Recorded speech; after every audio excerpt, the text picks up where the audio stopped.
Rosane, está vendo a tela? Sim, Torcide, estou vendo sim. Agora está tudo certinho. Então tá bom. Então, nessa primeira tela aqui, nós temos só uma apresentação inicial de alguns equipamentos que são utilizados para você fazer esses ensaios de caracterização tecnológica e definir a resistência dessa rocha às solicitações do ambiente. Isso daqui é um ensaio de flexão com 4 apoios. São 2 apoios aqui de reação e 2 de ação. Um ensaio com 3 apoios, que é chamado de módulo de ruptura. Um ensaio também de flexão, como vocês estão vendo aqui, que são 2 apoios de reação e um apoio ou uma barra de ação. Esse daqui é um ensaio de resistência à abrasão superficial. Resistência à abrasão superficial ou resistência à abrasão, que é feito com equipamento do tipo Amsler. Você coloca uma amostra que roda em cima que gira em torno de uma roda com areia abrasiva e verifica o desgaste que ele vai ter depois de 500 e 1.000 giros. Isso daqui, essa que está à esquerda, na parte inferior, é um ensaio de compressão axial, uniaxial, é só um eixo de compressão aqui, que mede a resistência da rocha a esse esforço de compressão. Essa daqui é uma parte, depois nós vamos ver outros e vocês vão avaliar melhor. Então, essa é uma ilustração que mostra quais são as solicitações normalmente impostas nos ambientes de aplicação. Aqui à direita nós temos um ambiente interno e aqui à esquerda nós temos um ambiente externo. Então, essas são as principais solicitações nos diversos ambientes quando a gente vai considerar a escolha de uma rocha. Num ambiente interno, você tem ação de vapor, por exemplo, em áreas úmidas, de serviço, banheiros. Você pode ter choques em paredes, né? E pisos, impactos em paredes e pisos. E você tem ataque químico através de produtos de limpeza, ácidos, bases. E você tem o tráfego de pedestres também, que impõe um desgaste abrasivo a esse piso.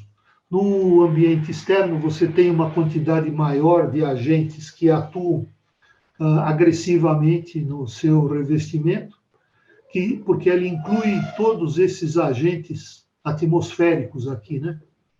Que estão relacionados à chuva ácida de maneira geral, que é atualmente bastante incidente, bastante presente em áreas urbanas. Você tem poluentes, de maneira geral, poluentes sólidos, né? Que podem ser ácidos também, que atacam os materiais de revestimento em geral, não são só as rochas de revestimento. Você tem choque térmico provocado por processos de insolação diurno e resfriamento noturno, que vão até chegar a congelamento e degelo em países de clima temperado mais frio, com temperaturas que chegam abaixo do ponto de congelamento. Você tem a chuva normal, né, que impõe um grau de umidade bastante grande para os revestimentos. Você tem os choques de contato mesmo físico, de impacto de corpo duro aqui eventuais. Você tem os ventos que fazem essa exigência, a flexão das rochas. Esses ventos aqui, em fachadas assentadas com argamassas convencionais, são ventos que fazem exigências de fora para dentro, né? Em fachadas aeradas, você tem pressão negativa de vento também, que são exercidas de dentro para fora, pela circulação dos ventos por trás dessas fachadas ventiladas ou aeradas. Você tem desgaste pelo tráfego de pedestres e, eventualmente, pelo tráfego de veículos, e você tem também a ação de produtos de limpeza, que são caracterizados hoje até como ácidos e bases fortes, né? Esse conjunto de elementos ou de parâmetros que constituem solicitações, eles podem ser, de alguma maneira, mensurados, né? O efeito deles pode ser mensurado justamente através de ensaios de caracterização tecnológica que medem o que eles provocam no ambiente. Então, quais são Isso aqui é uma série de exemplos de revestimento feito com ardósia. Isso é interessante para vocês observarem. A ardósia é um material super nobre no mundo inteiro. Aqui no Brasil, ela sofreu um processo de desqualificação por causa de questão comercial, mas eles continuam sendo materiais muito bonitos, adequados para vários ambientes, e os produtos de exportação acabam atestando essa qualificação da ardósia, né? Então, quais são os requisitos dos ambientes de aplicação que nós verificamos no slide anterior? Eles têm que ter uma dureza suficiente para aguentar a abrasão que lhes é imposta pelo solado dos sapatos, pelo tráfego de veículos e etc., nos pisos, né? E é importante destacar que em áreas desérticas, essa resistência à abrasão é inclusive exigida em revestimentos verticais, por causa de ventos fortes que você tem que carregam partículas de areia quartzosa. Isso é uma coisa interessante, porque a gente já chegou a falar alguma coisa da maior resistência à abrasão dos quartzitos, né? Então, quartzitos também são materiais mais interessantes desse ponto de vista quando você pensa em áreas desérticas, na qual a resistência à abrasão também é exigida, ou é inclusive exigida no revestimento de fachadas. Você precisa ter, nesses revestimentos, uma sensibilidade química adequada aos produtos de limpeza ou à poluição que atua nesse ambiente. Você precisa ter uma absorção de água mais ou menos alta, também compatível às condições do ambiente. Obviamente, a absorção d'água exigida para ambientes que estão sujeitos à umidade ascendente ou à molhagem frequente é menor, né? Uma absorção de água tem que ser menor do que num ambiente social, onde a absorção de água não é tão importante. Mas, de qualquer maneira, existem formas de você aferir a absorção de água da tua rocha e verificar se ela é ou não adequada ao ambiente de aplicação. E aí você entra com aqueles outras variáveis, né, que podem otimizar o desempenho do teu revestimento, por exemplo, aplicando selantes hidroiolo repelentes que evitam o contato e a ação desses agentes poluentes na sua rocha. Isso também é válido para a sensibilidade química. Da mesma maneira que o hidroóleo repelente diminui a absorção de água, ele diminui a sensibilidade química da rocha, porque diminui a superfície de contato da rocha com aquele produto que está sendo colocado sobre ela. É importante que se verifique o escorregamento, o grau de escorregamento ou slipperiness, ou o grau de facilidade ou dificuldade que a rocha tem para fazer com que as pessoas escorreguem em cima delas. Isso tem muito a ver com o acabamento mais ou menos rugoso, ou seja, um acabamento polido sempre será mais liso, especialmente em ambientes molhados, do que acabamentos rugosos, e a gente vai falar um pouco desses acabamentos mais à frente. A dilatação térmica linear dos materiais também é importante para a gente verificar o quanto é necessário aumentar ou diminuir a espessura das juntas, porque a dilatação térmica linear se manifesta pelo aumento da temperatura, e ela é diferente de rocha para rocha, e ela depende muito do índice de variação térmica positiva que você tem. E existe esse ensaio de dilatação térmica linear, ele mede, depois a gente vai ver a unidade dele, pode parecer muito complicado, mas ele mede quantos milímetros a rocha se dilata por metro, ou seja, quanto 1 metro de rocha se dilata em milímetros com um acréscimo de 1 grau de temperatura. E a quantidade, esse acréscimo, essa dilatação é mínima, né? Mas, de qualquer maneira, ela é sensível, porque quanto maior o tamanho da placa, mais a dilatação vai ter efeito.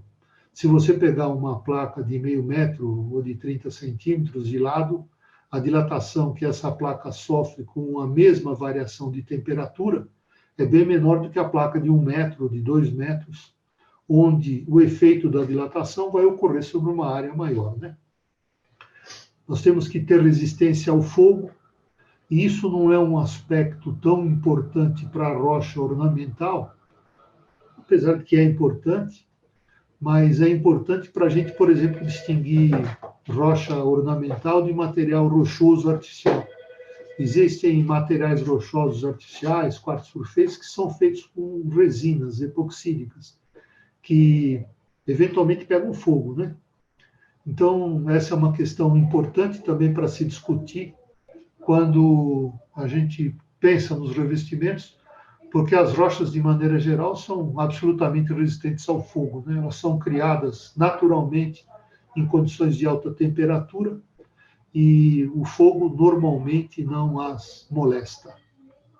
Existe a se considerar, de novo, esse aspecto de limpeza e higiene, porque os revestimentos têm que ser resistentes a produtos de limpeza, e a gente sabe que esses produtos de limpeza são muito fortes atualmente, e você precisa ter uma certa versatilidade na paginação e na combinação. Isso é uma questão estética, não é uma questão físico-mecânica nem química, mas é uma questão estética, que as rochas até movimentadas, ou principalmente movimentadas, aquelas que têm estruturas que são anisótropas, né? Tem comportamento diferente em diferentes orientações, permitem para você fazer paginação, que é a combinação desses padrões estéticos. Então, a gente entra aqui nos ensaios para caracterização tecnológica para rochas de revestimento. Vocês vão ver aqui uma série esses são os ensaios. O que eu queria dizer para vocês é que tem um monte de palavrão, aqui tem um monte de coisas que, eventualmente, vocês vão poder depois avaliar com mais detalhe, mas o que serve, em princípio, para a gente é que os ensaios físico-mecânicos, eles são destinados à avaliação de rochas brutas, que são rochas não tratadas, né? Ou seja, elas são no estado natural em que elas foram extraídas, e para rochas beneficiadas, que são aquelas que já têm o acabamento especificado para a obra onde elas serão utilizadas, né? Então, para rochas brutas, você tem uma série de ensaios que são normalmente chamados de índices de qualidade, porque eles medem a qualidade absoluta da rocha, e para a rocha beneficiada, elas medem a qualidade relativa da rocha ao ambiente que você está querendo aplicar. Quais são as análises mais importantes? Depois a gente vai ver onde elas são exigidas, dependendo do ambiente. Essa análise petrográfica é importante para você saber o tipo de rocha, né? Se é uma rocha de natureza silicática, granítica, carbonática, silicose, quartzítica e tal. Dureza NUP, que normalmente mede também a resistência abrasiva da rocha, através de uma metodologia diferente do desgaste abrasivo. Esse daqui é o teste Ansler, né? Os índices físicos, que também são muito importantes, eles te dão a densidade, que permite para você saber qual é o peso das chapas que você vai utilizar em função da espessura e da dimensão. Ela é expressa em quilograma por metro cúbico. A porosidade, que é expressa em porcentagem, é a porcentagem do volume da rocha ocupada por poros e não ocupada pelo material da própria rocha. E a absorção d'água, que é expressa também em porcentagem, que indica a porcentagem de espaços vazios intercomunicantes e que permitem essa absorção de água existentes na rocha. Quanto menor a porosidade da rocha, menor será a absorção de água. Quanto menor a absorção de água, menor será a capacidade da rocha absorver líquidos e, portanto, sofrer processos de manchamento e etc. Essa questão de absorção de água é particularmente importante, ou também é importante em áreas de climas temperados e frios, porque se a rocha tiver uma absorção de água muito grande, a água que ela é capaz de absorver pode ser congelada a baixas temperaturas, e esse congelamento, que implica em expansão de volume da água, a água o gelo ocupa um volume maior do que a água que lhes deu origem, né? Pode produzir rachaduras, fissuras nessa rocha.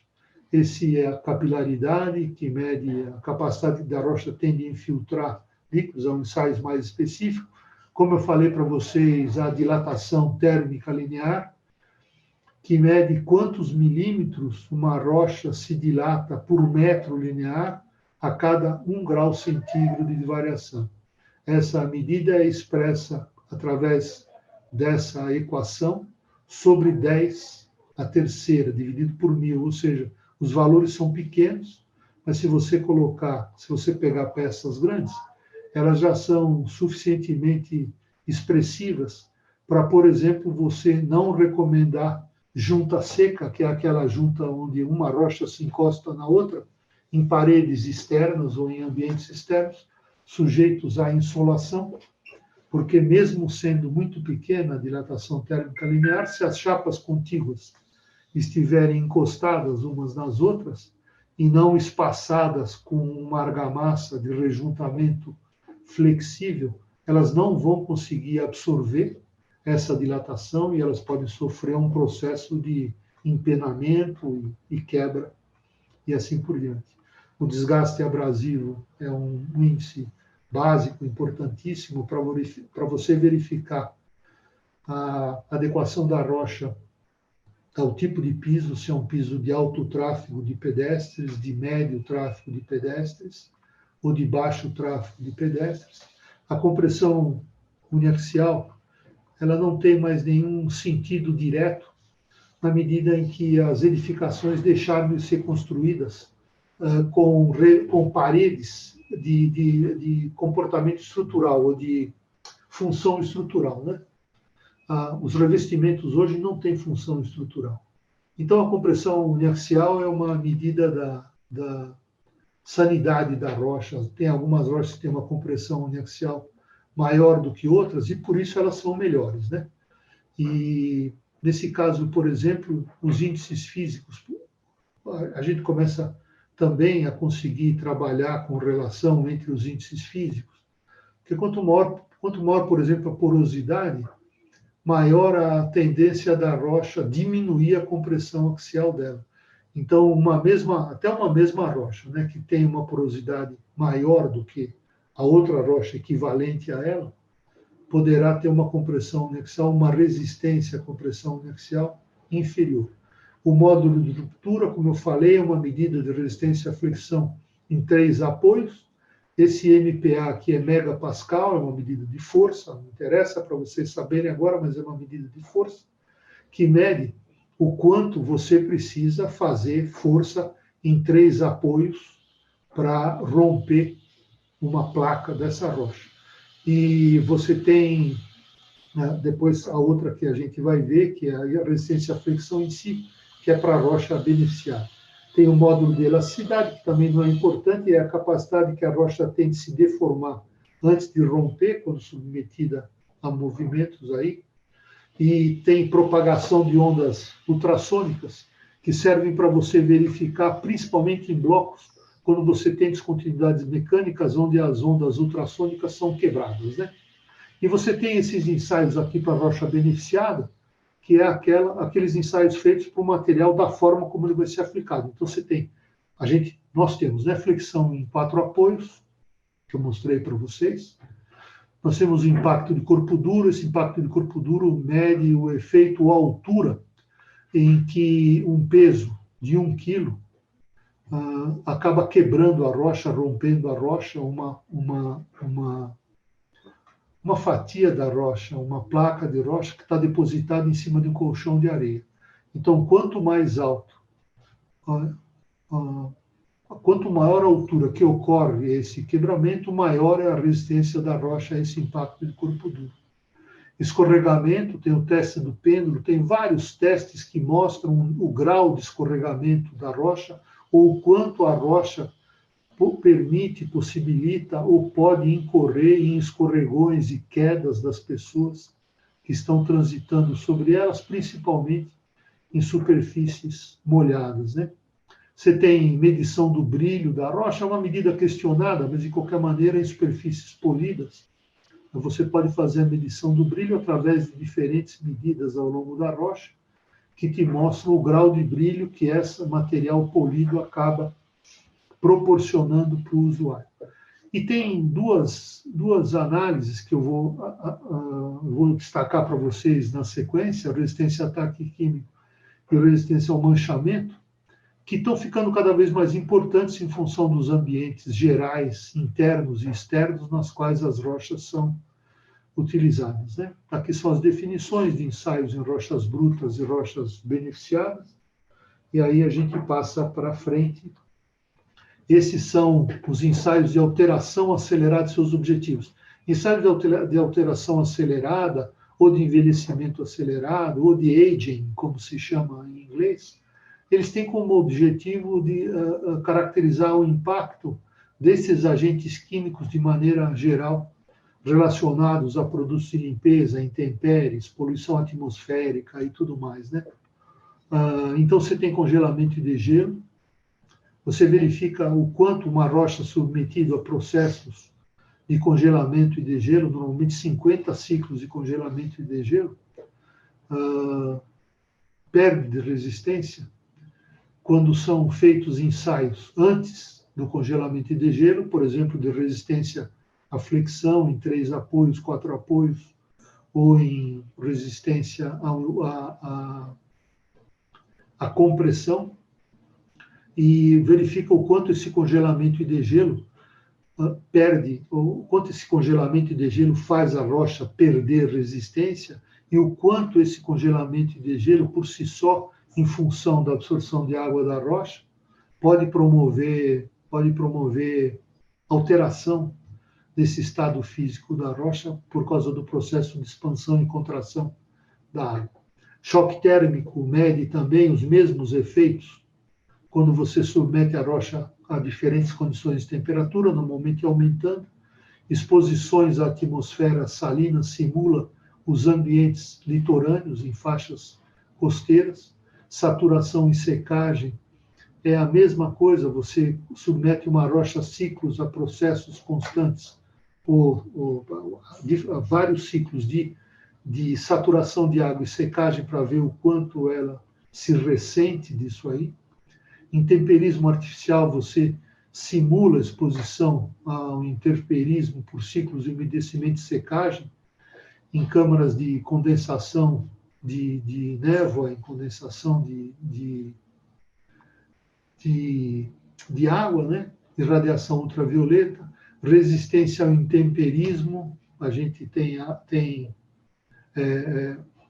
agentes que simulam as condições de intemperismo e podem ser verificadas através desse ensaio de resistência e intemperismo. Umidade e aquecimento, você simula também ciclos contínuos de umidade e aquecimento.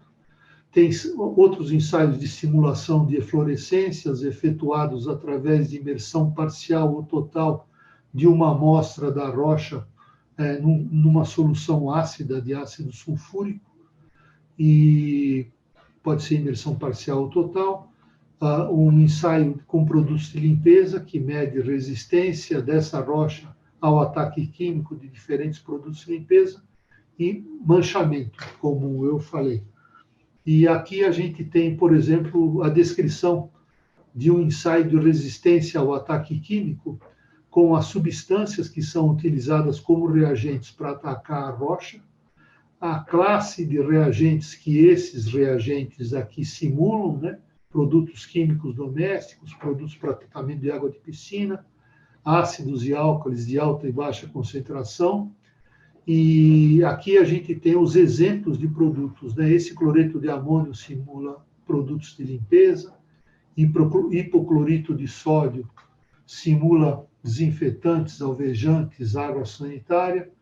Esses ácidos todos aqui simulam fruta cítrica, sobretudo limão, isso é importante, que tem ácido cítrico, que é bastante ativo, né?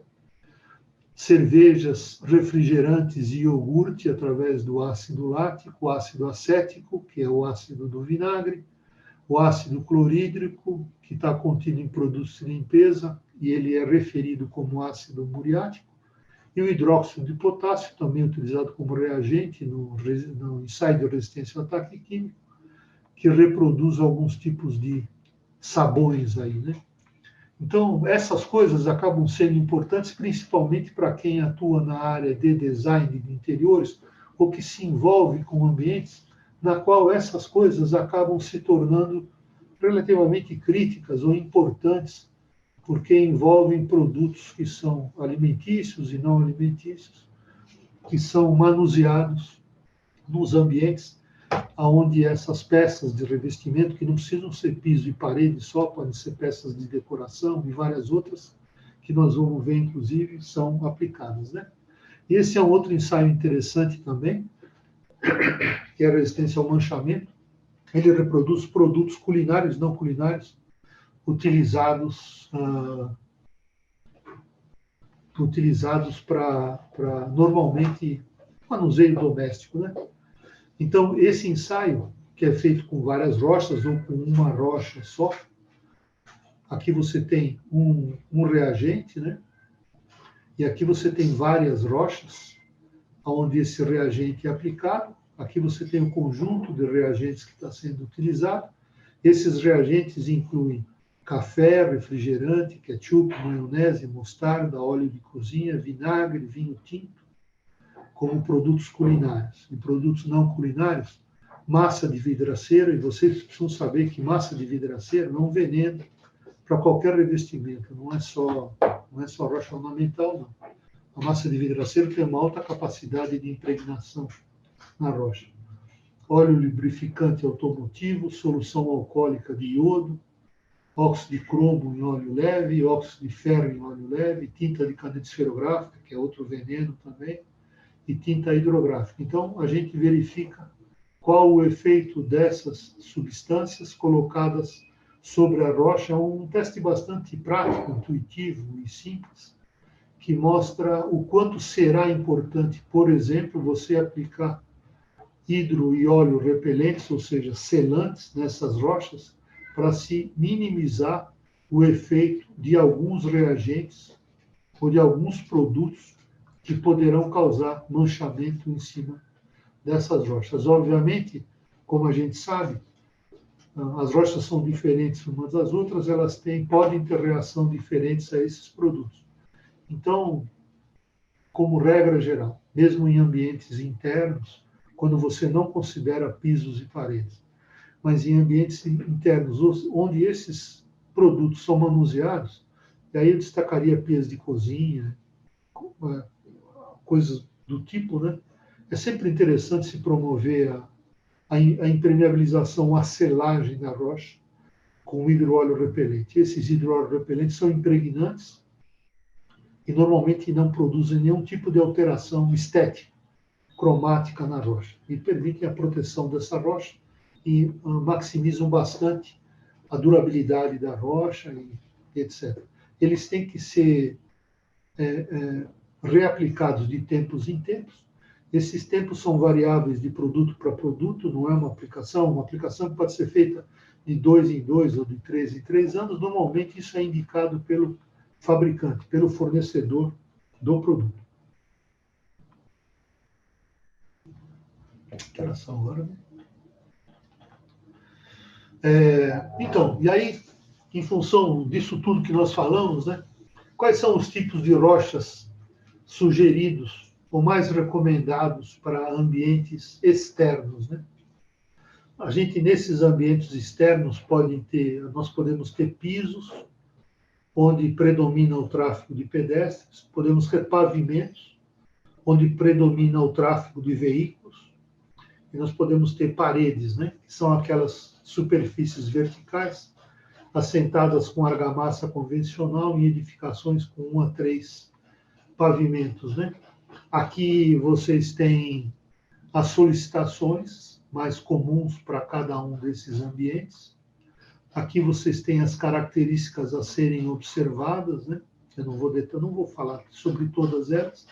E aqui vocês têm, em função dessas solicitações, em função do tipo de rocha, quais são as rochas preferencialmente ou preferivelmente especificáveis ou indicáveis para esses ambientes, né?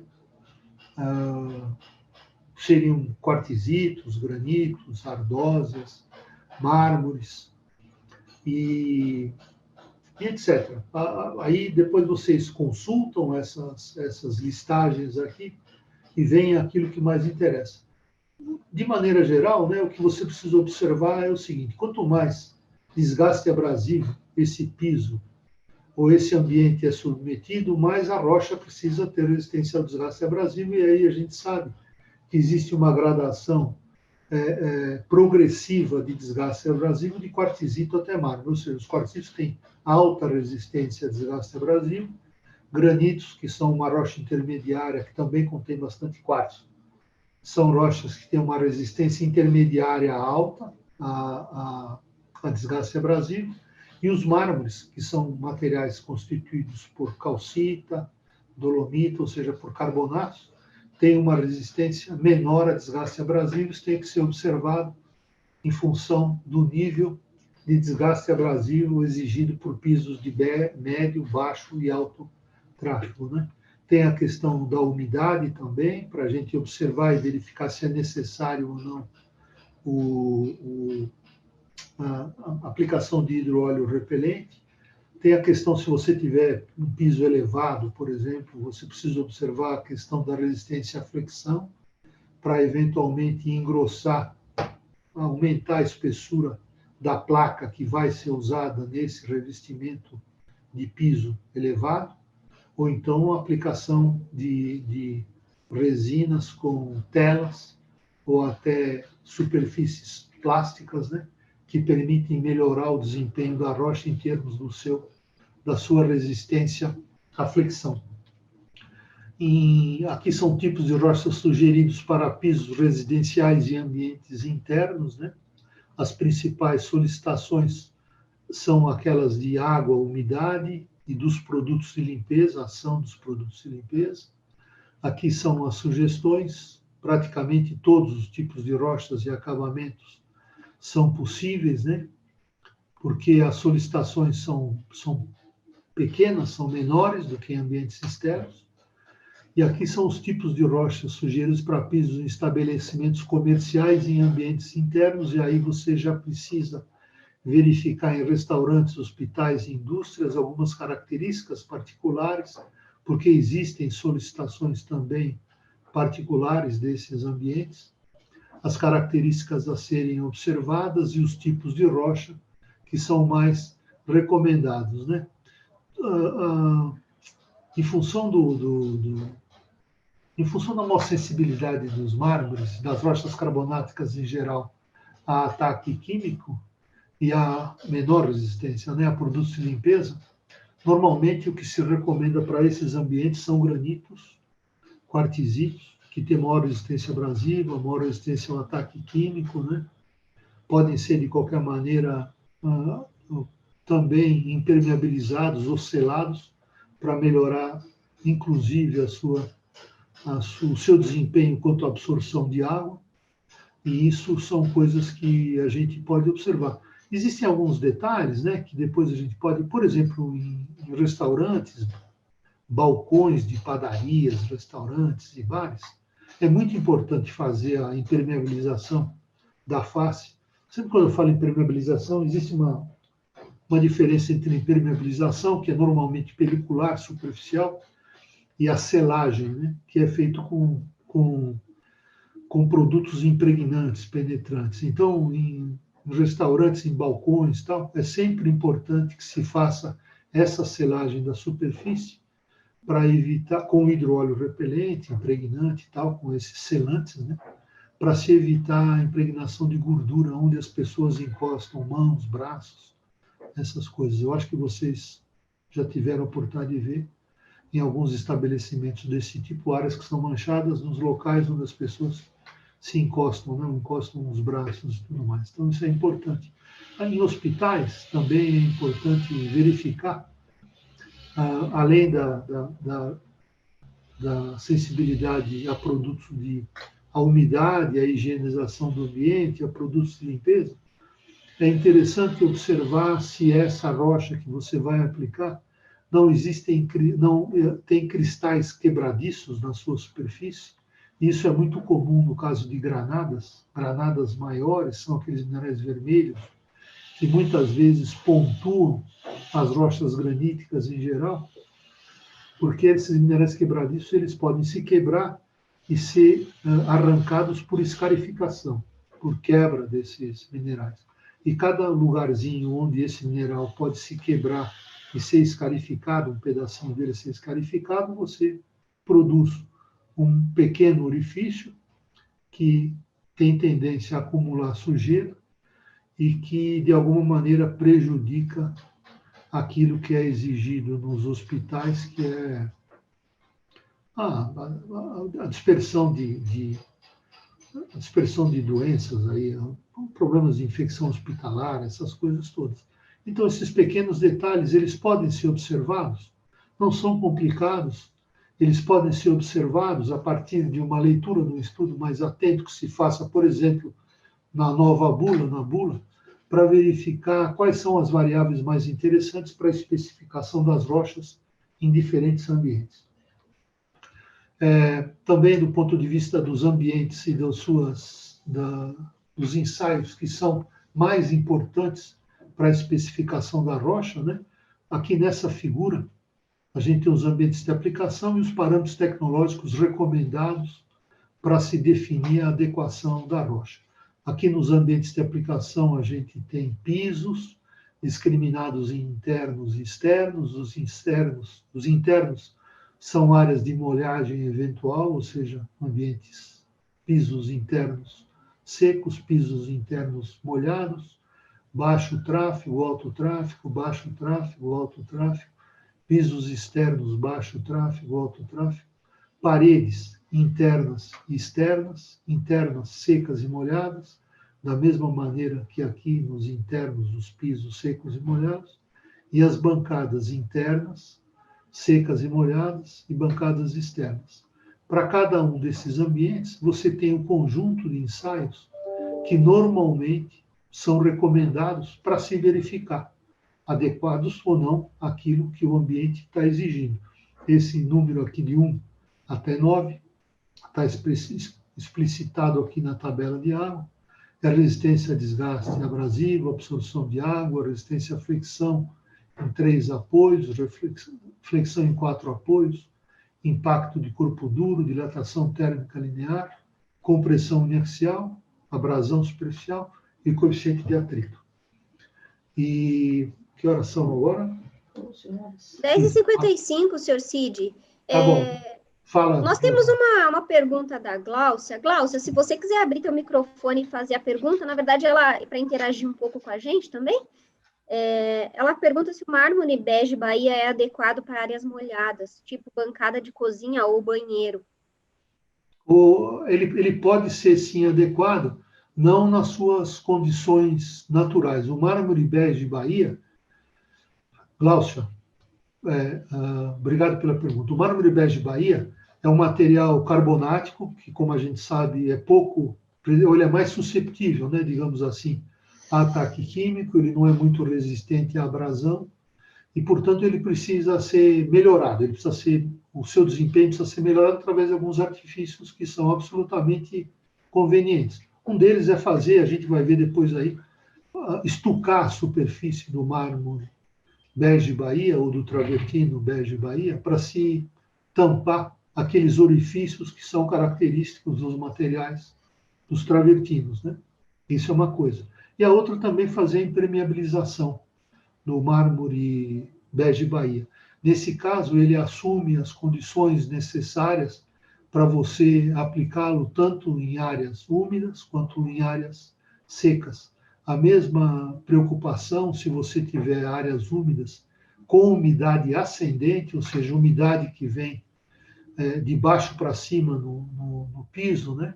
Umidade que vem do verso do revestimento, é importante que você faça a impermeabilização, nesse caso a impermeabilização com um vedante, não com um selante, no tardós, no verso da chapa, para que da mesma maneira que você vedua a face do Bege Bahia, você também vede as costas do Bege Bahia, e aí você vai ter um material absolutamente adequado, perfeito, para você aplicar nessas condições. É isso, Glaucia.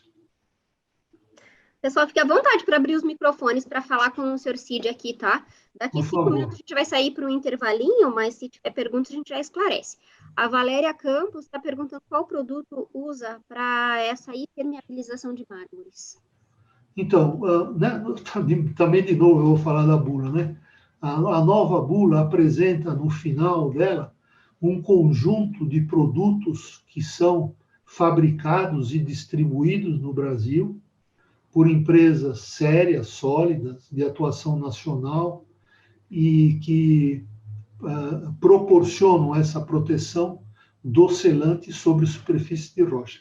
Existem vários produtos discriminados, ou seja, quando a gente fala que é necessário selar a superfície de uma rocha, você fala que é necessário aplicar um hidro e óleo repelente. Na bula, você tem essa indicação dos locais onde é bom aplicar hidro e óleo repelente, e você tem uma relação dos hidro e óleo repelentes disponíveis no mercado e adequados para você promover a selagem de mármores, de granitos, de quartzito, etc. Você tem o nome do produto. E aí você pode, e isso é sempre recomendável, né? Se vocês trabalham mais sistematicamente com rochas, é sempre recomendável que vocês testem esses produtos que se propõem a produzir algum efeito, né, na rocha que vocês vão utilizar, para verificar duas coisas. Primeiro, se ele cumpre aquilo que é a função precípua dele, que é de selar a rocha. Isso é facilmente verificável se você pingar uma gota de água, por exemplo, em cima de uma superfície tratada e não tratada com selante, o contorno da gota de água nessa superfície, ou seja, vai retratar a superfície de tensão da água e vai te mostrar o quanto essa superfície ficou resistente à absorção de água. Isso é, assim, a gota que você pinga em cima de uma superfície selada, ela fica gorda, ela fica com perfil côncavo em toda a sua superfície, né? E quando você pinga uma gota de água numa rocha que não está tratada e que pode ter eventualmente uma absorção de água alta, essa gota ela vai se alargar, né? É importante dizer o seguinte nesse sentido, viu? Existem algumas rochas que são praticamente impermeáveis. Existem outras que têm maior permeabilidade. O selante hidróleo repelente, ele é interessante por duas razões, né? Tanto para aumentar diminuir a absorção de água da rocha pelo preenchimento dos poros, né, que ele faz da rocha, quanto também por diminuir um pouco a superfície de contato da rocha com o produto que é derramado em cima dele. Muitas vezes, como nos mármores, a mancha não é produzida por infiltração de líquido. Nos granitos e quartzitos de maneira geral, que são pouco sensíveis a ataque químico, o manchamento é produzido quando você derrama sobre eles um líquido cromóforo, um líquido manchante, que é absorvido pela pedra, quando ela é absorvente, e que produz a mancha, por absorção. Nos mármores, esse manchamento ele não ocorre tanto por absorção, ele ocorre por ataque químico, né?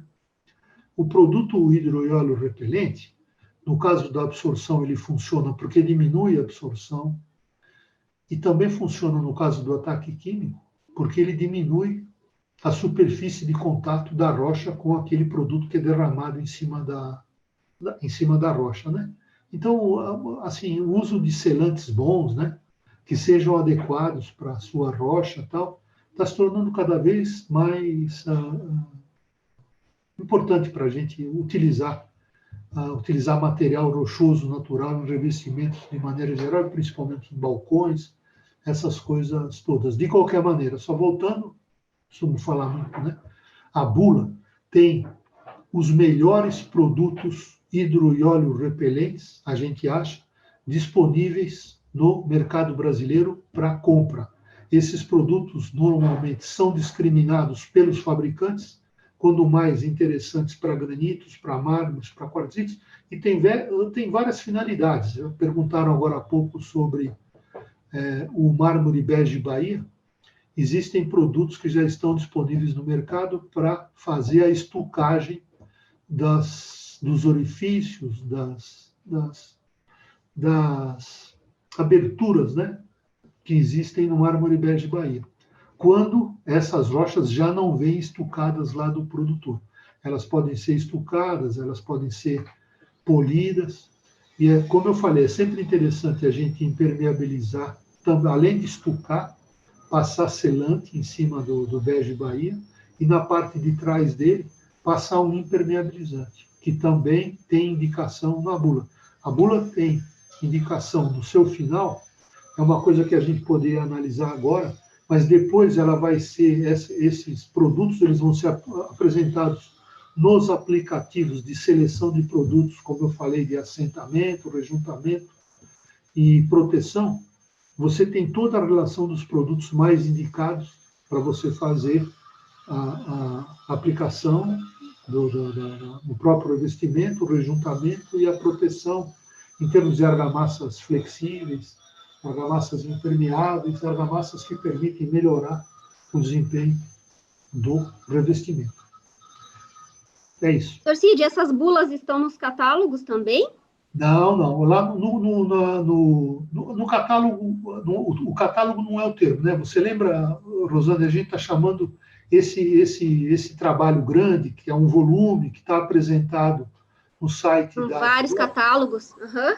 Esse é a nova bula, né? É o guia de aplicação de rochas e revestimentos.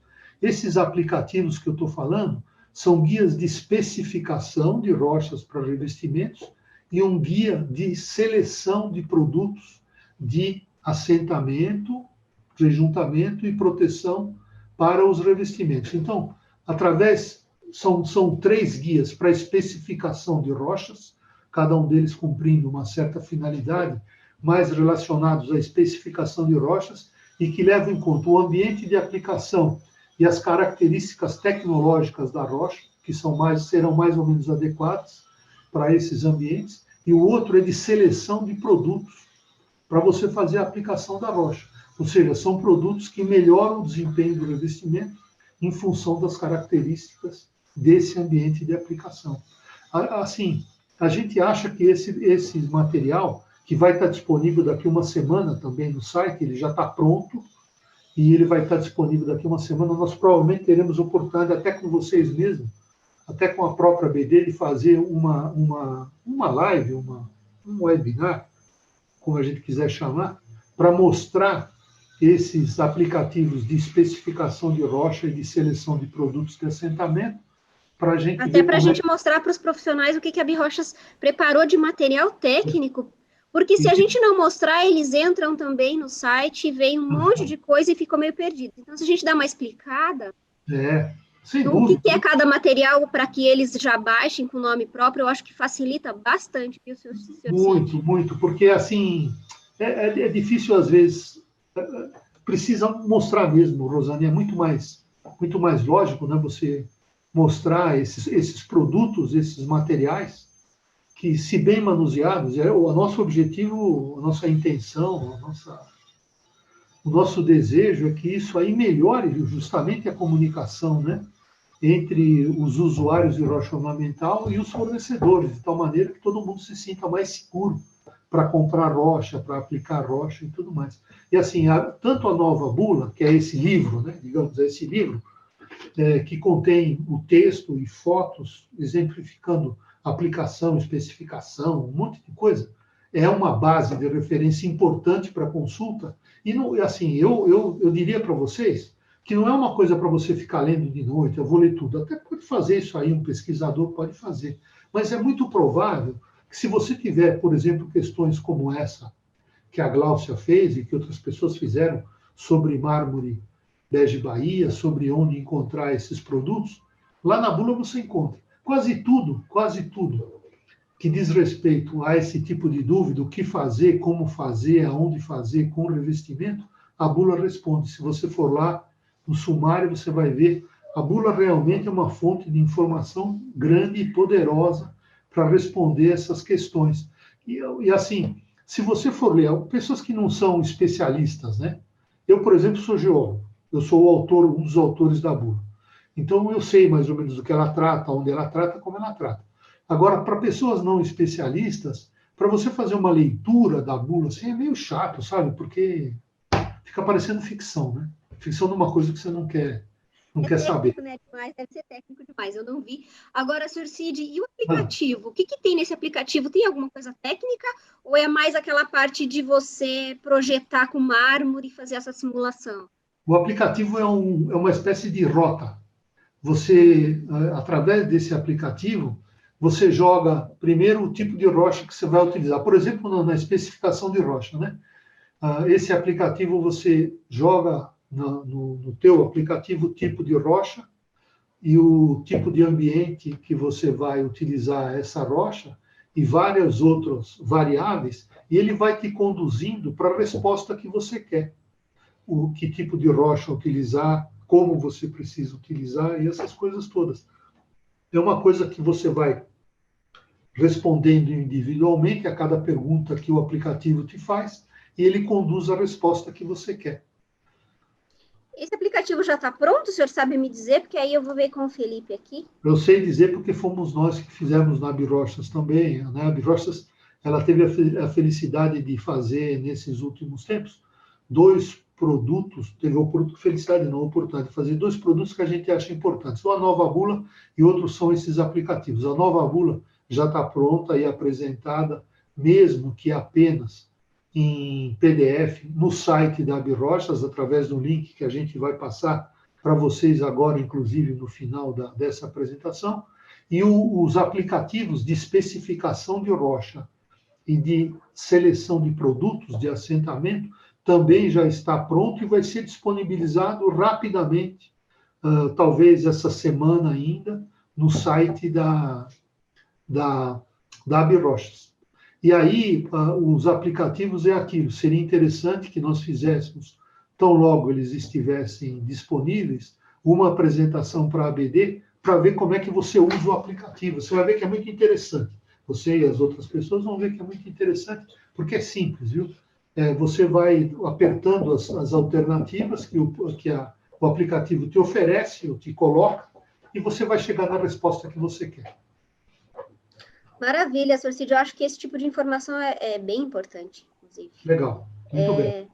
Vamos fazer um intervalinho de 5 minutos? Vamos sim, Rosane, é importante sim. Vamos sim. Isso mesmo. Então, depois dessa introdução que eu fiz aí sobre ensaio de caracterização tecnológica, nós vamos conversar sobre coisas mais interessantes, mais atraentes ou atrativas, digamos assim, que começam pelo acabamento de superfície, né? Esse acabamento de superfície, de alguma maneira, estão ligados aos ensaios de caracterização tecnológica, às exigências dos ambientes de aplicação, porque eles definem propriedades superficiais que interessam mais ou menos a determinados ambientes e que têm também um compromisso estético, né? Esses acabamentos eles resultam numa componente estética diferente. Então, a gente tem o acabamento bruto, que é aquele apenas cerrado, a chapa pode ser utilizada exatamente da forma como ela sai do tear. Inclusive porque esses teares multifios diamantados mais modernos, eles produzem uma superfície de chapa que, mesmo bruta, é mais lisa do que eram antes as superfícies derivadas de teares multilâminas de aço. O acabamento polido é aquele conseguido através de sucessivos grossuras de escovas de abrasivos, né? Que promove o brilho natural da rocha ou o brilho após a aplicação de resina. E é um dos acabamentos mais comuns que a gente tem, né? O brilho da rocha é normalmente puxado pelo espelhamento da luz na superfície dos cristais. O acabamento apicoado é um acabamento rústico, obtido através do impacto de martelos ou de pequenos martelos. Isso era feito antes manualmente, agora é feito com máquinas também. A gente vai ver alguns resultados do apicoamento. e das cabeças de apicoamento que são utilizadas para essa finalidade. Tem o acabamento jateado, que recebe a superfície recebe jato de areia e torna-se áspera também quando já não é bruta e etc. Né? É uma coisa que está sendo cada vez menos utilizada.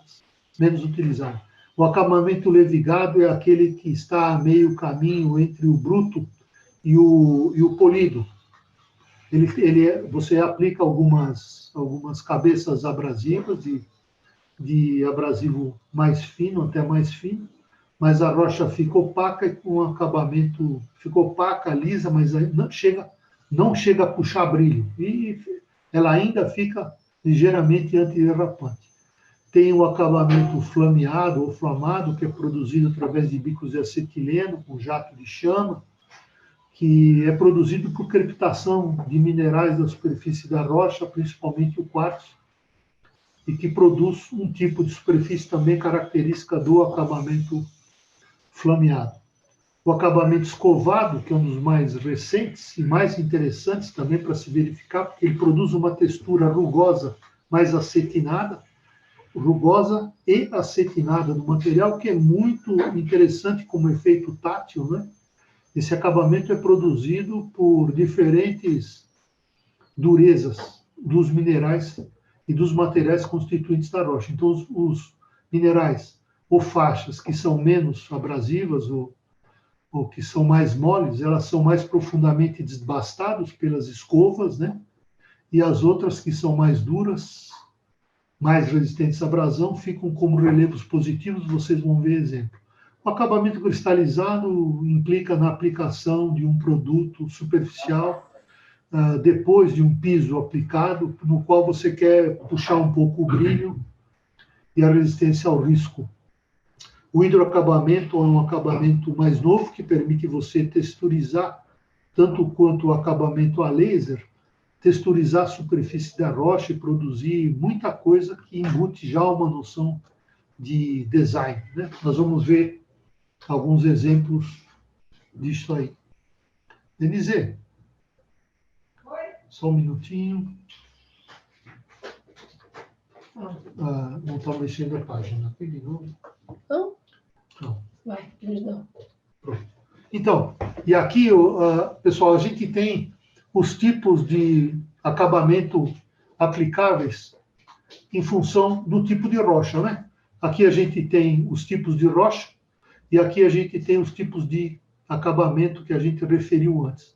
Então, o acabamento levigado é possível você fazer em todos os tipos de rocha, que é aquele tipo de polimento inacabado, né? O acabamento polido também você faz em todos os tipos de rocha, só que não necessariamente nesses materiais de processamento simples. Se vocês lembram no módulo anterior, o material de processamento simples é aquele que normalmente se apresenta sem acabamento de face, com a sua face natural. Então, se você tiver um acabamento polido feito nesse material, ele de uma forma ou de outra deixa de ser um material de processamento simples, e aí você começa a considerar o tipo de rocha que ele é. Acabamento apicoado também pode ser feito em todos os materiais. O flameado só em granitos e similares, porque são aqueles que admitem a crepitação diferencial, principalmente do quartzo, e que produzem esse acabamento, produzem a textura do acabamento flameado. O acabamento jateado também você pode utilizar em qualquer tipo de material, inclusive no material de processamento simples, porque nesse caso ele não é polido, né? Então ele continua com uma textura rústica de superfície. O acabamento estucado, como a gente já falou sobre bege Bahia, é um acabamento recomendado para travertino, que tem aqueles orifícios naturais, e não é só o travertino bege Bahia, o travertino romano, o travertino navona, qualquer travertino turco, iraniano, é uma característica do travertino, que é uma rocha carbonática de deposição continental, em água doce, que tem como característica esses orifícios, essas cavidades que são preenchidas com o estuque. E o acabamento resinado, que é para preenchimento de fissuras ou pequenos defeitos, tal, muitas vezes produzidos por dissolução de carbonato, é possível nos mármores e é possível também nos quartzitos. Eu não sei ignorância minha, se o acabamento flameado, eu até gostaria de saber, se algum de vocês tiver informação, se o acabamento flameado é possível também em quartzite. Eu nunca vi, mas eu gostaria de saber se o acabamento flameado também é executável em quartzite, ou seja, se o quartzite tem uma resposta boa para acabamento flameado. E aí a gente tem alguns exemplos de acabamentos, né? Aqui, por exemplo, é a diferença entre um acabamento apicoado, que é rústico, rugoso, e o acabamento polido, e vocês podem ver que, normalmente, qualquer tipo de impacto, o processo que você imponha na rocha mecânico dessa natureza acaba tornando a rocha mais clara, porque o traço da rocha, isso vocês veem aqui também, a diferença entre o polido e o flameado. O traço da rocha, normalmente, o traço é o tipo de pó que se gera quando você rompe a rocha, quando você bate na rocha, quando você risca a rocha. Isso é a cor do traço, né? É normalmente mais claro do que a rocha polida. Então, esse mostra o acabamento apicoado. Esse é o resultado do acabamento apicoado em mais detalhe, uma superfície rugosa, onde essa rugosidade é produzida pelo efeito do impacto dessa cabeça de apicoamento aqui, que ela roda assim, e você tem dentro dela outras roldanas que tem essas pequenas lanças aqui, que acabam batendo na rocha e produzindo isso aqui. Isso aqui anteriormente era feito manualmente, hoje em dia é bem mais rápido e é feito com essas cabeças de apicoamento em máquinas automáticas. Esse é um acabamento fresado. Esse acabamento fresado normalmente é feito não para face, mas para o tardós, para o verso das placas, para melhorar a aderência dessas placas com argamassa de fixação. Quando ela é cimentícia, a aderência é mecânica, não é química, então essa rugosidade é necessária para o cimento poder penetrar na rocha. Aqui a gente tem a diferença bastante clara entre o acabamento polido e o acabamento flameado. Aqui a gente tem exemplos de acabamento escovado ou brushed, né, que é muito interessante, eu recomendaria para vocês verem. Aqui em maior detalhe, e aqui também vocês conseguem perceber essa parte mais escura da rocha, que provavelmente terá mais biotita, é mais mole do que essa parte mais escura, que tem mais quartzo e feldspato. Então, essas partes mais escuras e moles, elas aparecem com relevo negativo. E as partes mais claras e duras aparecem com relevo positivo. Acontece que a textura da superfície mesmo, apesar dela ser rugosa, ela ter esse relevo, ela é uma textura acetinada, ela é muito interessante ao tato. É um acabamento novo que é realçado, destacado para materiais que têm diferença de dureza entre os seus constituintes. Isso daqui é o xisto, é um matrix, né? Também tem uma matriz biotítica mais mole, que fica como um relevo negativo, e você tem cristais de cianita e granada, que são mais duros, mais resistentes à abrasão, que ficam em relevo positivo e dão essa textura. Aqui é a mesma coisa. É um material onde essas faixas mais escuras, que possivelmente serão mais biotíticas, ficam com relevo negativo, e essas daqui que têm mais quartzo ou minerais, ou feldspato, são minerais mais resistentes, inclusive granada é um outro mineral acicular, prismático, que talvez seja cianita, talvez o estaurolita, eles ficam mais ressaltados. Eu recomendo para vocês olharem esse negócio e passarem a mão, é muito, muito interessante. Vamos lá. Esses são outros acabamentos que são mais novos, que permitem essa noção de design, né? É um acabamento feito com jato d'água. Esse jato d'água não é para fazer recorte da rocha, como a gente vai ver, não é para recortar a rocha, é para você fazer texturização de superfície. Aqui, por exemplo, vocês têm em diferentes escalas o mesmo desenho provocado na superfície. Se vocês forem ver, esse daqui, ó, esse desenho aqui, é igual a esse aqui, só que esse aqui está numa escala maior, uma escala menor, cada vez menor. São várias texturizações ou escalas de texturização iguais que você pode fazer através desse jateamento de água de texturização. Aqui é a mesma coisa, aqui é a mesma coisa, aqui é a mesma coisa, e aqui também esse hidroacabamento forma as figuras que você quiser. E assim, isso daqui será tão mais efetivo quanto mais escura for a rocha, né? Porque qualquer coisa que tira a superfície polida, brilhante, refletiva, e passa para uma superfície rugosa, nas rochas mais escuras, essas superfícies rugosas, produzidas por qualquer tipo de ação mecânica, elas se tornam mais claras. Então, como vocês podem ver aqui, os contrastes são mais definidos. Isso aí embute um sem número de possibilidades de tratamento da rocha. E esses daqui são acabamentos a laser, que também produzem esse contraste da parte atacada ou riscada pelo laser para outra parte que não é riscada, e vocês podem desenhar o que vocês quiserem na rocha. Isso aí também abre um campo incrível de possibilidades para que vocês tenham nas rochas um novo tipo de desenho. É muito interessante, porque isso de alguma maneira indica a versatilidade também da rocha, né? Além de uma coisa que a gente vai ver daqui a pouco, que é da volumetria, a rocha pode ser tratada em volume, ou seja, ela produz peças que são grandes nas suas 3 dimensões, ao contrário do que outros materiais permitem ou não permitem, os materiais artificiais, os porcelanatos, não permitem que se trabalhe com volumetria. Essas rochas permitem que você trabalhe com desenhos que são aplicados sobre a superfície natural da rocha, produzindo uma espécie de contraste de texturas e desenhos que é muito interessante. Essas são máquinas, né? Normalmente CNC, que representam o futuro do setor de rochas ornamentais. Elas estão sendo cada vez mais utilizadas, inclusive no Brasil.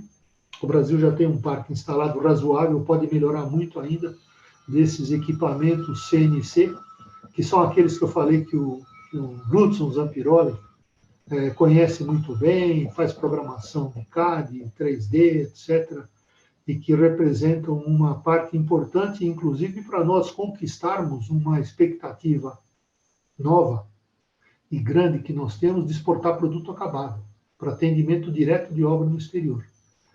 Esses produtos acabados, são chamados cantuçais, eles têm acabamentos de face, recortes, que só são possíveis com esses equipamentos automáticos, né? CNC. Aqui, nesse caso, a gente tem um acabamento de curvilíneo, né? Que é produzido por fios diamantados. Aqui a gente tem um braço robótico, que pode trabalhar com vários tipos de cabeça. Aqui a gente tem uma cabeça com uma lâmina diamantada que está produzindo esses sulcos aqui. Eu não sei qual é a peça final que vai ser produzida, mas é um braço robótico que não é daqueles monstrinhos da televisão lá que se transformam em carros e tudo mais, apesar de que eu acho que isso é um meio caminho também. Como chamam aqueles robôs lá, Denise? Transformer, né? Parece um Transformer aí, mas é impressionante, né? E aqui a gente tem outros tipos também de máquinas CNC, que são centros de lavoro, como se fala, são tornos multifuncionais automáticos que produzem diversos acabamentos com diversos tipos de cabeça, né? Aqui você tem, por exemplo, um fio diamantado que trabalha com outros tipos de cabeça. Essas máquinas têm um ferramental aqui que a própria máquina vai lá buscar, muitas vezes, e que você troca e vai fazendo aquilo que você precisa fazer. Aqui uma cuba maciça, por exemplo, né? A gente vai ver alguns exemplos. Aqui uma outra cuba onde você tem uma ranhura, um grooving, né? Aqui você tem a própria abertura da cuba e você faz o que você quiser. Aqui você tem um braço robótico também, acoplado a uma serra-ponte, com adaptação de uma broca diamantada, de um torno, que está produzindo esse material que vocês estão vendo aqui, essas possibilidades todas que vocês estão vendo aqui.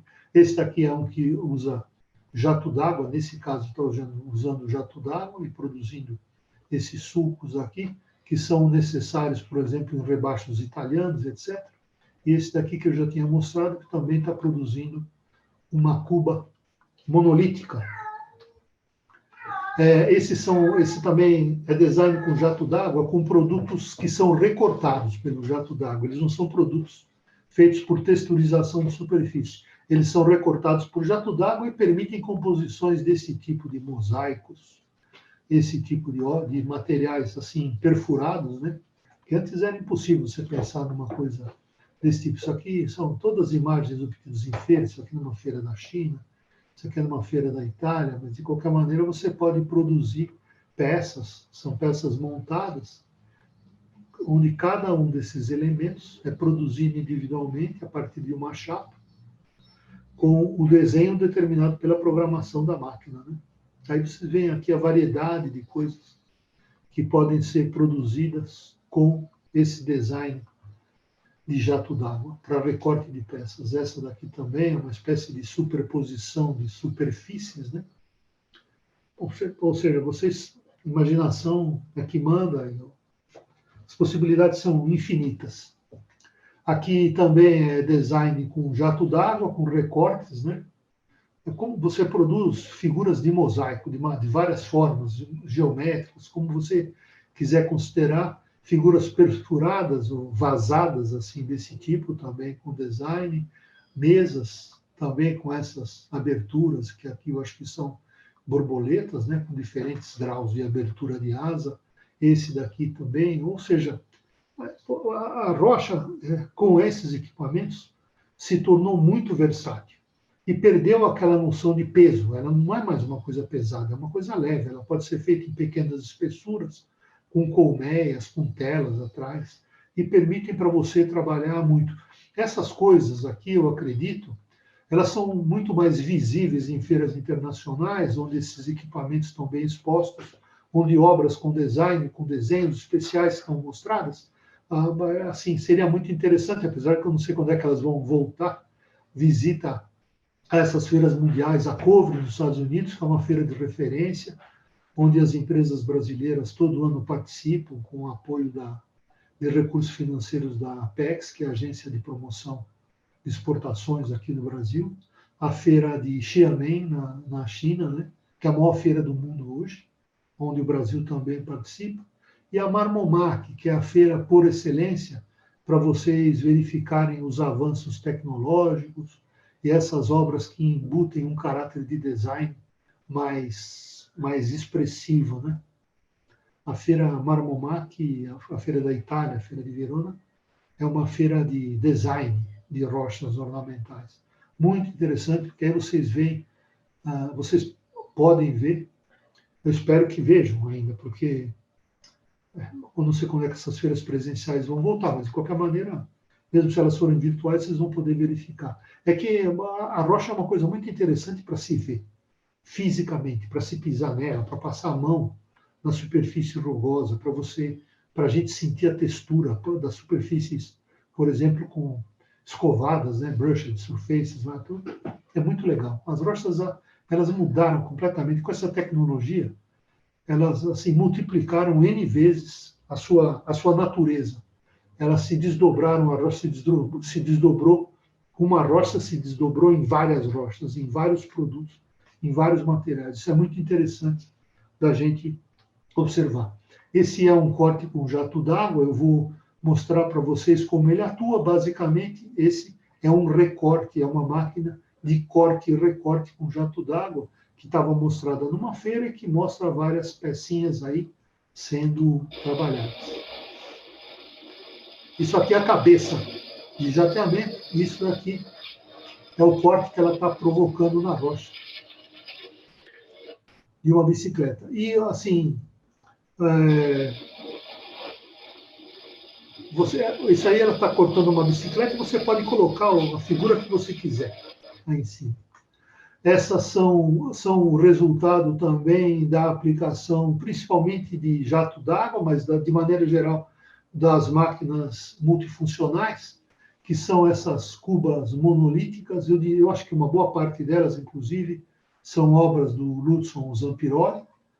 Aqui, outro tipo de cuba monolítica que se chama de forma de wave, né, de onda.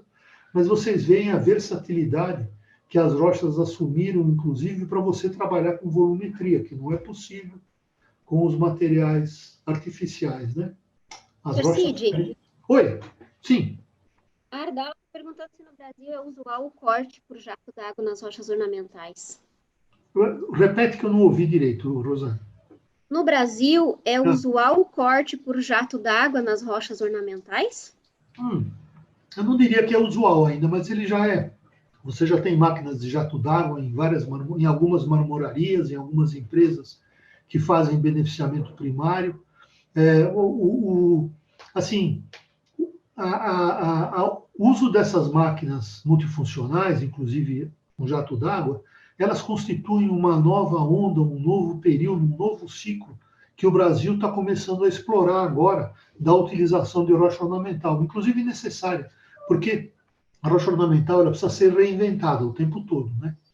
E para ela se manter, além de ter esse aspecto estético que eu acho que é maravilhoso, que assim as pessoas, os porcelanatos tentam imitar através de uso de scanner, impressão, um jato de tinta, tudo, mas não deixa de ser um trabalho artificial, é uma casca sem alma, né? Como se fosse um ovo sem gema e clara. A rocha artificial, a rocha natural é uma coisa que tem casca e conteúdo. É diferente, ela tem uma história. São vários aspectos que a gente poderia destacar, talvez numa outra oportunidade.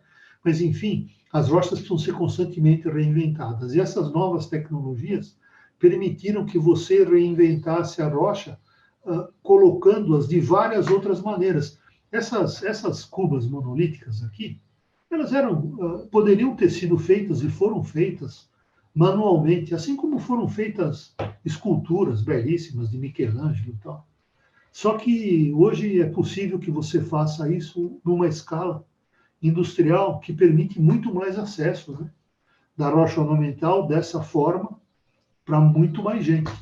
E você, bom, isso aí multiplica a possibilidade de utilização dessas rochas, né? Aqui, por exemplo, a gente está vendo um outro atributo das rochas que está sendo utilizada hoje, e nesse caso aqui você tem um quartzo natural, é uma chapa de quartzo natural, portanto um material geológico natural, translúcido, que também está sendo muito utilizado. Os quartzitos, de maneira geral, alguns pegmatitos, né, são totalmente ou parcialmente translúcidos, e esse artifício de luz de traseira está sendo muito utilizado para backsplash, para balcões, essas coisas todas, né? São todos atributos novos que estão sendo explorados para as rochas continuarem se reinventando e multiplicando. Tem mais alguma questão, Rosane? Por enquanto é isso, Sr. Cid. Essas peças são daquele designer que o senhor comentou que a gente podia fazer um evento com ele, porque são maravilhosas. Então, são maravilhosas mesmo. Assim, o que de mais bonito eu teria para apresentar visualmente para vocês é isso, e seria melhor apresentado pelo Lúdson. O Lúdson é uma pessoa que domina a técnica, domina a arte, ele é o autor desses designs, ele faz programação 3D, mas enfim, a gente vai ter oportunidade, tomara, de ter o Lúdson colaborando conosco na AB Rochas, mais do que ele já colabora, o Lúdson está sempre junto com a gente. Qual é o nome completo dele, Sr. Cid? Como é? O nome completo dele. Eu até vou colocar aqui no chat. É Lúdson Zampiroli. Tinha que ser italiano, né? É Lúdson com S normal, Zampiroli. Será que é com 2 L's? Deixa eu até dar uma procurada. É com 2 L's e com Z no início. Ah, maravilha. Vou procurar o Insta dele aqui, já coloco aqui para o pessoal. É a carequinha mais brilhante que existe no Brasil, assim, não tem erro, não. Mas, enfim, é uma pessoa excepcional para a gente conversar com ele, inclusive. Muito legal. Então, vamos passar para frente. Aqui a gente tem uma cuba monolítica também, pronto, tá vendo? Designer Lúdson Zampiroli, feito com material do Paraná, é a primeira propaganda que eu estou fazendo, além da pessoa, mas...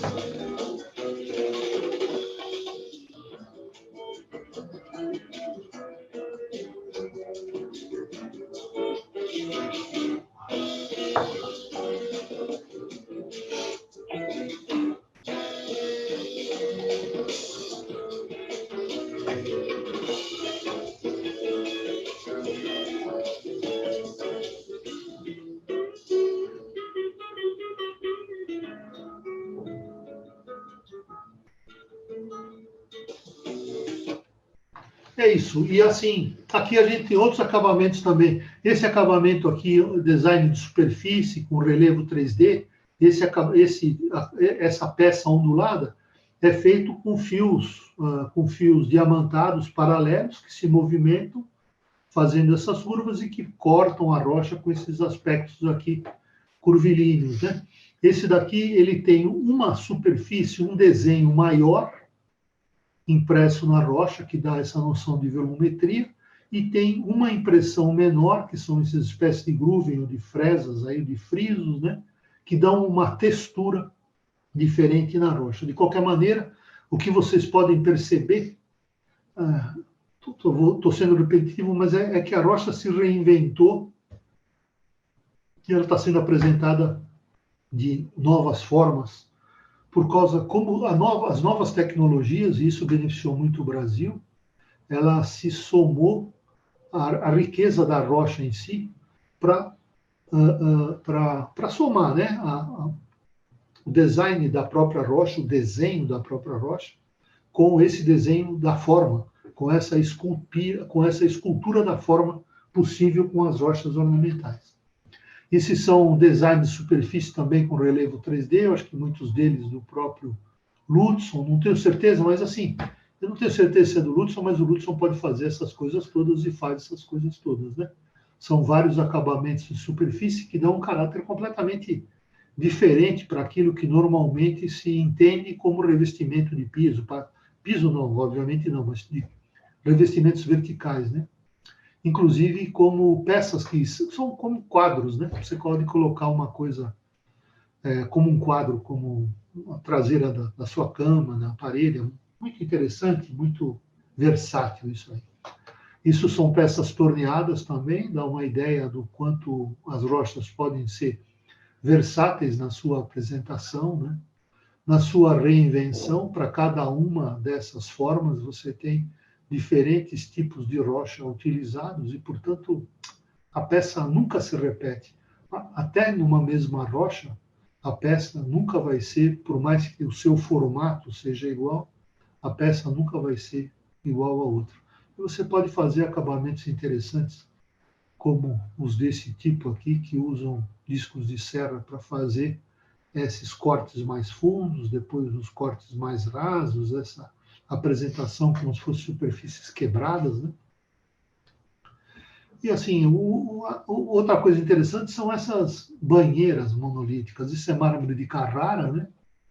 E é feito com esses equipamentos novos aí de furação. É como se fosse uma escultura produzida por uma máquina multifuncional automática.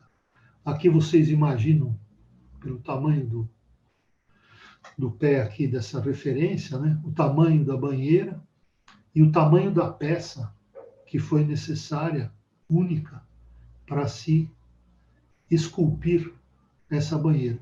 Esses trabalhos se tornaram possíveis porque a rocha é bonita, é maleável o suficiente e dura ou mole o suficiente para permitir esse trabalho com essas novas tecnologias de acabamento. Assim, eu encerro agora essa apresentação, agradecendo a vocês, mostrando aqui quais foram as fontes de consulta. Aqui são 3 documentos técnicos apresentados no site da ABRochas e no site do projeto Academia das Rochas. São documentos técnicos que reproduzem, em parte, aquilo que nós falamos. Da mesma maneira que o Guia de Aplicação de Rochas e Revestimentos tem um conteúdo mais aprofundado a respeito de tudo aquilo que está sendo discutido. Depois nós vamos fornecer o link através do qual a gente pode acessar essa bula. Agora, isso aqui, o Guia de Aplicação é a nova bula, e futuramente, daqui a uns dias, os links através dos quais nós podemos acessar os aplicativos de especificação de rochas e os aplicativos de seleção de produtos de assentamento. Então, Rosane, da minha parte, a gente encerra. Eu peço desculpa, nós demoramos um pouco mais de tempo em algumas coisas que são mais cansativas, mas são, de certa maneira, necessárias para a gente fazer uma avaliação global do assunto, né? E a gente Olha, terminou... Sr. Cid, foi tudo maravilhoso e essa parte técnica é importante para eles também. Ah, obrigado, Mas eu Rosane. acho que, sabe o que fecharia com chave de ouro, mas a pandemia não nos permite uma visita a uma fábrica. Tem É, fábrica de mármore aqui em São Paulo? Ou tem. estão todas lá no Espírito Santo? Não, não, tem muito assim. A força que o Espírito Santo tem na indústria de Eu nem sei beneficiamento se chama de fábrica, né? são marmorarias, né? Marmorarias. A marmoraria é a atividade industrial ou a fábrica onde você produz os produtos acabados. Esses produtos com design e tudo é feito em marmoraria.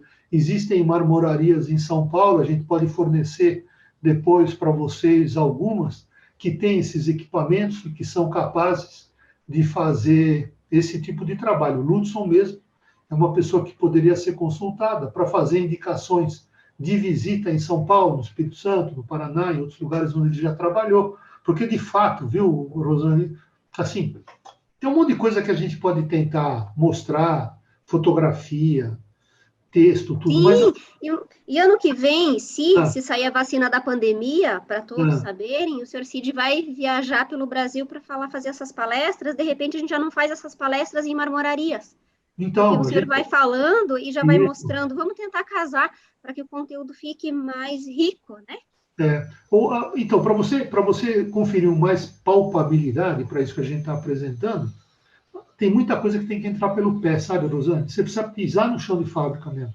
Você precisa ir num beneficiamento de rocha ornamental, numa indústria que tenha tear multifio. Você precisa numa jazida para ver a rocha sendo extraída, porque conceitos que eu estou falando de sustentabilidade, de aplicabilidade, de adequação, de beleza, de estética, eles são melhores sentidos in situ, sabe? Sim. Ou seja, a capacidade que eu tenho de transmitir noções para as pessoas é limitada. A partir de agora, por exemplo, o melhor aprendizado que a gente poderia sugerir para as pessoas interessadas em rochas ornamentais seria, como você falou, uma visita a uma marmoraria que tem equipamentos avançados de tratamento e acabamento de rocha, inclusive de peças com design, jato d'água, laser, essas máquinas multifuncionais, automáticas todas, né? Numa serraria que também tem várias em São Paulo, tem exemplos em São Paulo, inclusive, de instalações próximas do aeroporto, onde você tem o tear multifio diamantado, onde você tem máquinas automáticas de polimento, de resinamento, e você tem máquinas automáticas de acabamento também, de produção dessas peças que, como eu falei, multiplicaram o espectro de utilização das rochas ornamentais. Tomara, Rosane, que a gente Vamos consiga atrás fazer disso. tudo isso. Tomara. Tomara também, eu estou torcendo para isso. Agora, aquelas. É jazida que fala, só tem no Espírito Santo, né? Quando eu quis dizer fábrica, eu quis dizer as jazidas. Não, assim, o Espírito Santo é o maior estado beneficiador, industrializador de rocha. O Espírito Santo, ele não tem a maior variedade, nem ele tem a maior produção estadual de rochas ornamentais, mas a maior variedade de rochas ornamentais, muitas das quais são industrializadas no Espírito Santo, são do estado de Minas Gerais e do estado da Bahia. Olha, Os estados mais diversificados em termos de rochas, né, é Minas Gerais e Bahia. Então, o Ceará também, os estados do Nordeste, são muito ricos. O estado do Espírito Santo, de maneira geral, ele tem algumas variedades de mármore importantes, que são os mármores lá de Cachoeiro Itapemirim, né, de Itaoca. Tem vários tipos de granito, normalmente são granitos homogêneos, são granitos feitos para grandes obras, né? E é importante, inclusive, que eles existam e que eles possam ser aproveitados para essas grandes obras, para se exportar produto acabado, né? Para atendimento de obra. Agora, as rochas exóticas, mais exóticas, existem rochas exóticas no Espírito Santo, inclusive rochas exóticas no Rio de Janeiro, mas a maior parte dessas rochas exóticas, inclusive os quartzites, que eu vivo falando neles, porque para mim são a rocha do século XXI, eles vêm principalmente de Minas Gerais, da Bahia e do Ceará e de outros estados do Nordeste, que também são muito ricos. Aqui no Brasil, se você procurar, você encontra qualquer coisa. Caso típico, mármore, né? O Brasil sempre foi o país dos granitos. Aí os mármores recentemente voltaram à baila, os mármores de massa fina, Aí, assim, eles redescobriram os mármores do Espírito Santo, acabaram Maravilha, com ótimo. rochas. Maravilha, para poder visitar bastante lugares, então, em cada região. E assim, não tem nada que você não possa visitar em São Paulo. São Paulo tem lavra de granito, não tem, acho que mais lavra de mármore, existiram já lavras de mármore já no Vale do Ribeira, mas hoje o Vale do Ribeira está fechado para esse tipo de atividade, mas existem marmorarias, existem serrarias, existem jazidas também de granito para ser visitadas em São Paulo, que facilitam, né, o deslocamento, por exemplo, de designers de São Paulo, mas isso no Brasil inteiro. Qualquer lugar que nós fizermos uma programação desse tipo, abre possibilidade de você elastecer o programa, e eu acho que isso é muito necessário, através de visita, porque é aquilo lá, tem muita coisa acho que seria um mundo ideal. Eu vou tentar fazer um planejamento e fechar parcerias para que a gente consiga fazer, sim. Esse programa Birrochas já está com a gente, né? E aí mas a gente vai continuar com esse conteúdo ano que vem também. Muito obrigada, senhor Cid, muito obrigada a todos. Esse material que a gente disponibilizou, vocês podem, por favor, divulgar e dividir com os amigos também, não tem problema, dividir com outros profissionais. No site da Birrochas tem muito conteúdo, a gente vai achar uma forma, junto com o marketing da Birrochas, de converter isso numa linguagem para design e começar a fomentar nas nossas redes sociais. Você pode falar onde é que onde é que você acha no site da Birrochas a bula? Tem que entrar na Birrochas e na homepage. Senhor Cid, uma das participantes já colocou o link da bula aqui no nosso chat. Ah, já? Já, ótimo. Quando a gente estava falando. Que bom, que bom. É isso aí que eu estava perguntando para minha esposa, para que vocês pudessem... O site da Birrochas não é muito fácil, sabe? É técnico, né? É técnico. Ele é técnico e ele também não é visualmente muito fácil de você achar as coisas. A gente precisa melhorar essa comunicação. De qualquer maneira, a nova bula está disponível no site e a gente espera que nos próximos dias, como eu falei, os aplicativos de especificação de rochas e seleção de produtos de assentamento também já esteja disponível e que a gente possa fazer uma apresentação desses aplicativos. É que vocês também falam, né, senhor Cid, com o mercado da indústria, né, das empresas, e agora vão começar a abrir esse canal com os profissionais. É por isso que o site ainda está com essa linguagem. Mas a gente agora, com essa aproximação com a BD, a gente vai convertendo. A gente vai sensibilizando de uma outra forma também aqui por outro lado. Eu com o Felipe, com a Roberta. Mas é isso, gente. Muito obrigada a todos. E agora a gente volta no que vem com a Birrochas com muito mais conteúdo também. Obrigado a todos também. Muito obrigado a você, Rosane, pela ajuda, viu? Eu que agradeço. A todos vocês da ABD. Foi muito importante ter esse contato e essa possibilidade de divulgação com vocês. Muito obrigado.